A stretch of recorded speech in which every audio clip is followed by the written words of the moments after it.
most misinformation has some sort of formula that makes it seem more legitimate. Most of these arguments are really arguments that make sense from an intellectual standpoint, but they actually fudge the truth a little bit, let's say. Wording is a lot more important than you think. A lot more important, because the people who seem to be talking to you on the news, they're scripted most of the time.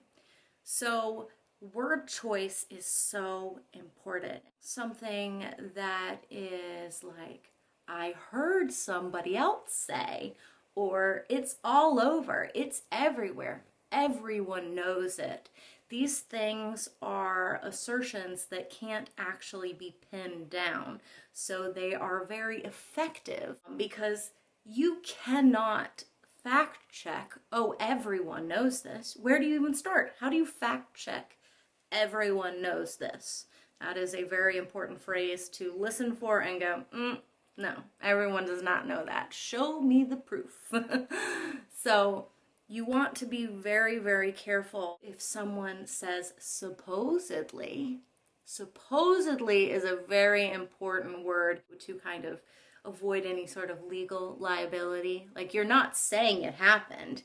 You're saying supposedly it happened, or someone else said it happened, or it was rumored that it happened, or any sort of phrasing that's other than this is X, Y, or Z. So you really want to be aware that when you're listening to someone who starts giving you nebulous information, like a person but they can't tell you who, or a place but they can't tell you where, the specifics are incredibly important, and that is a great way to deal with the massive amount of misinformation out there. If the specifics are not available, then you need to assume that this particular statement is not backed up by proof. Proof is incredibly important, especially when we have people attacking our election, because there is nothing more American than our election. There is nothing more democratic than our election. And our election has some very big issues, like the Electoral College. That'll be another video. But it is not fraudulent. And if it was fraudulent, it would actually make sense for people to respond in the crazed ways that we are seeing certain Trump supporters respond, because to them, they're hearing that democracy is over, it's broken down. That's a scary thing. And they're hearing it from people who they trust, maybe who their parents even trusted, who they've been listening to for years. So we are right now living in a time where the foundation of our democracy itself is being shaken and being tested. And to be patriotic ourselves, to protect our freedom, our democracy, and our country, it is now incumbent upon us to make sure that we do fact check, that we do demand evidence. As one of the judges said in response to the cases that Trump's legal team brought, was that the case itself was Frankenstein's monster. And this is coming from a judge who is so conservative, it's almost scary. That's the only way I know how to really convey the level of conservative that we have when we're talking about this judge. I mean, my God, if anybody was going to back up the Republican position, it was this judge. And this judge, these judges, they're seeing the proof, or lack thereof. So in a courtroom, it is illegal to lie, and if you do, your freedom is in jeopardy, or your law license is in jeopardy. So if you see someone say something that is different on television than what they are saying in the courtrooms. And you can find these documents. The more legitimate statement was the one that was made in the courtroom. And even Giuliani himself said that this is not a fraud case when he was in court.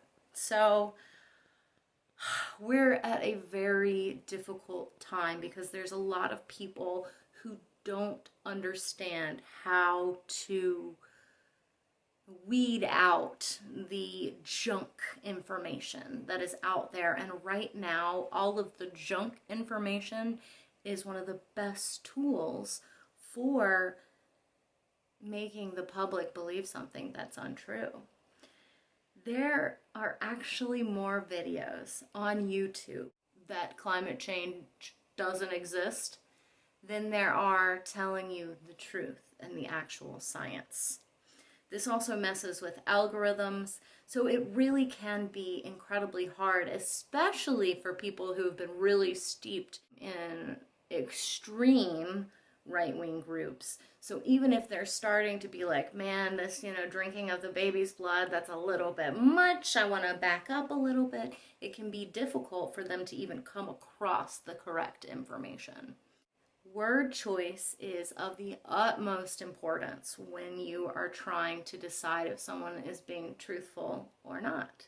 If they say, people are saying, as a general statement, oh, people are saying that the sky is purple. Obviously, the sky is not purple, but that sort of literary device allows people, especially news commentators, to not have legal liability for what they said, because they're not making the statement that it happened or that they themselves believe it, but rather people are saying it has been said. There's so many different ways to preface your statement to make the statement that follows not be a statement that someone can get you for legally. So it is really important to pay attention to word choice, because primetime television, you better believe that is scripted.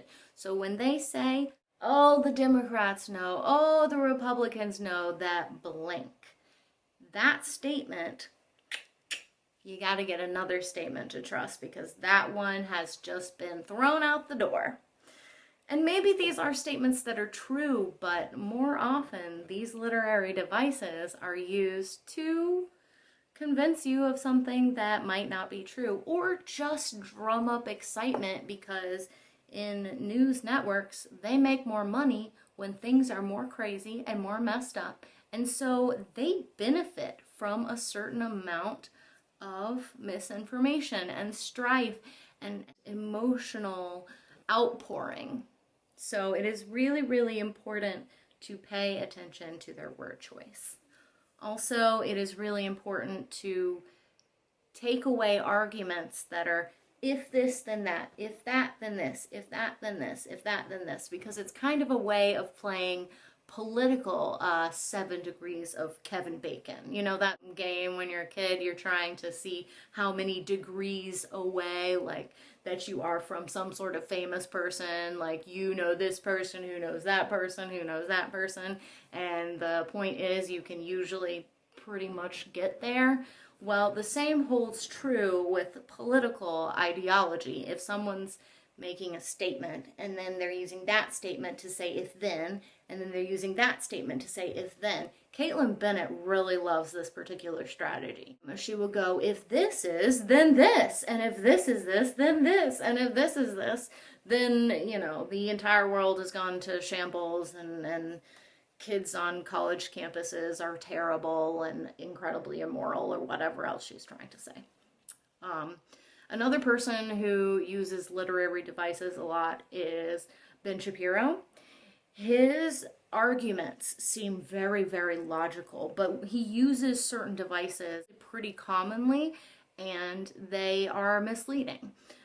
For example, he likes to take whatever you're saying and make it extreme, and then say, oh, well, if it doesn't work when it's extreme, then it's wrong.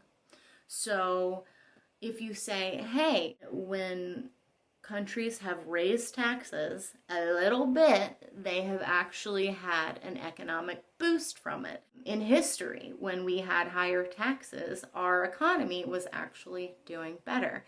Now, that doesn't mean for everyone.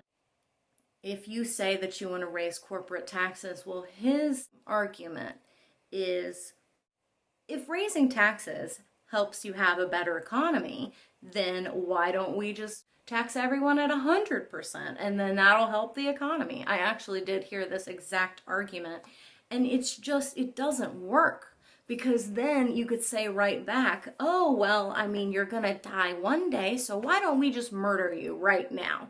There are so many different ways to shield yourself from liability when you lie or make arguments that sound really, really good when they really are just completely full of holes the second you really look at it. When you're consuming media, try to find the facts, try to make sure that you are getting information that is as detailed as possible. Broad brushstrokes with media doesn't work anymore. Sidney Powell actually used a very interesting literary device. She made all these claims about dominion, and then she said, well, I have certainly heard that, and it would warrant an investigation if anybody was willing to do an investigation. Her assertion that, oh, it should be investigated, is simply just to make you think that it's not being investigated. Notice, she didn't say it is not being investigated. She goes, it should be investigated. And I have certainly heard people saying that. Do you see how she doesn't have any liability in that statement? Because she just heard someone else say it, right? And she just thinks that there should be an investigation, even though she knows that there's so many and they have all turned up nothing. If you have someone who's trying to compare one thing, say a company, let's pretend Dominion is the one that we're trying to, to compare it with Smartmatic. Smartmatic is the company that was used in the Venezuelan elections that were tampered with, essentially. Dominion and Smartmatic are like Coke and Pepsi. They're completely separate. But using if you connect this to this to this logic, this is what they said, that the same skeleton, now I'm paraphrasing, but essentially he was saying that the same skeleton, the same sort of data or software backbone is the same sort of data backbone that runs through Smartmatic. And that's kind of like saying sugary, carbonated water is in both Coke and Pepsi. Therefore, they are the same. Countries that are dealing with great instability, they tend to have people a lot more immersed in politics because people can just kind of tell as the stakes are raised, but they don't necessarily know why, and they don't necessarily know what to do, so then conspiracy theories go wild. I mean, we have seen the fall of democracies before, so we can actually look at what happens. And unfortunately, this sort of extreme nationalistic behavior around media and the fake news phenomenon is not looking good for us. But the story's not over. So hopefully we can together try to accept that everybody believes people who lie, or will someday. And that's okay. It's gonna hurt realizing that these people that you trust have lied to you. That's gonna hurt. But we can get past that because we want to make our country the greatest it has ever been. And we have a unique opportunity for being at a turning point in history.